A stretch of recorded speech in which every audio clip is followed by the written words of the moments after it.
Thank you very much, Elizabeth. And once again, thank you for the opportunity to present this award. It's such an important place to start to acknowledge, as we've heard, 153 people were nominated, and I wish we had 153 awards to give, but sadly we don't. Nevertheless, I do want to pay my respects to all those 152 who haven't been nominated, who haven't been rewarded with this, but the person who is getting the award, and I'm sure will acknowledge it's in many ways on behalf of the others, is Nuraini Rahma Hanifa from Indonesia. And if I may, I'll just like to say a few words about Nuraini's background. So Nuraini graduated from the Institute of Technology from Bandung in Indonesia, and she holds a PhD from Nagoya University in Japan. And she did her dissertation on megathrust earthquake potential off Western Java in Indonesia. So you can see that we're not only talking about somebody who's doing action on the ground, but really somebody who has invested in the knowledge that necessary to understand the situation behind some of the disasters that we're facing. In addition to being a very well-recognized expert and tsunami scientist, Dr. Hanifa has founded the UNDRR Indonesia group and the UNDRR Alliance, and she founded that in 2019. And that has hundreds of members across 7 countries and supports youth and young professionals involved in DRR and climate change. In 2019, Dr. Hanifa was appointed as a Young Scientists representative in the Asia Pacific Science Technology Academia Advisory Group. And in 2020, she was appointed a fellow at the Earthquake Engineering Research Institute. So Dr. Hanifa, congratulations. And we look forward to watching you continue in your leadership. And if I may, in my very poor Bahasa Indonesia, selamat luar biasa. Thank you. Thank you. Thank you very much, Your Excellency, Mr. James Billing, Ms. Mami Mizutori, Mr. Henry Purna, Ms. Elizabeth Puranam, UNDRR and WINDRR. Thank you very much for this immensely, for the opportunity and trust given.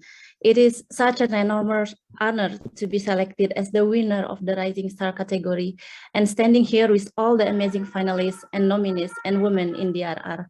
Thank you for particularly putting the bright spotlight on the role of young and emerging women in the ASEAN Pacific. To all who nominated me, this also means that you all had nominated and supported millions of other women who work tirelessly to make our lives on this planet better and safer. I would like to dedicate this prestige award to my family for their endless support, to all women who are effortlessly working in DRR over and beyond, and also for men who support them. I thank all my colleagues and friends from the National Research and Innovation Agency and Indonesia, the UNDRR network in all 12 country chapters, Future Literacy Lab, DRR Future Thinking Team, UNESCO, UNDP ACLAB, UNDRR, and UNDRR Alliance. When my thesis paper was accepted in a peer-reviewed journal back 7 years ago, I felt overwhelmed and terrified understanding the real potential of your future megathrust earthquake and tsunamis in Java, my home island. My father rightly had said, now that you understand the potential, how will you use the knowledge to save more lives? Java is the most populated in Indonesia and in the world. I would not be able to do this alone. As mentioned, many countries in the Asia-Pacific region are prone to disaster. My country is home to more than 11 types of hazard, triggering very complex disaster risk, which exposes almost the entire population, or 272 million people. Amongst the top catastrophic disasters were the Sumatra 2004 earthquakes, series of tsunami earthquakes along the Sunda Trench, and the Palu 2018 multiple disaster that have unique characteristics, which lead to revitalizing and improving knowledge and science to save lives. That's why we are capturing transgenerational knowledge on disaster and sharing knowledge and ideas at the local level and in the region. Women and youth are often put amongst the vulnerable group. It is time for us to reframe ourselves. We can go out of the box or even break the boxes of the vulnerable group, transforming as the agent of change itself and interact equally and closer with others in the field, leveraging science, engineering, technology, and innovation in line with Sendai framework and SDGs. Women and young people are a huge potential key accelerators toward DRR and resiliency.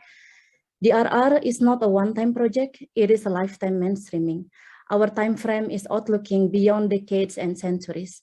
We have responsibility to move forward step by step using our heart and intellectual capacity.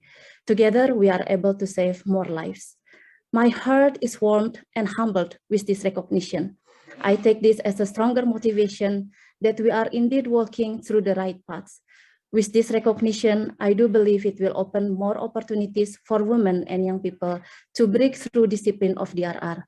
My hope is to witness the growth of the UNDRR Alliance into more countries in the next few years to bridge more women and young people in engaging into DRR and resilience. This is another beginning. We shall continue our many journeys ahead together. Thank you again very much. Well, thank you, Dr. Hanifa, and congratulations to you from so many people who are messaging in the chat box and sending, I mean, they're pouring in the messages of congratulations to you for your work. So thank you once again.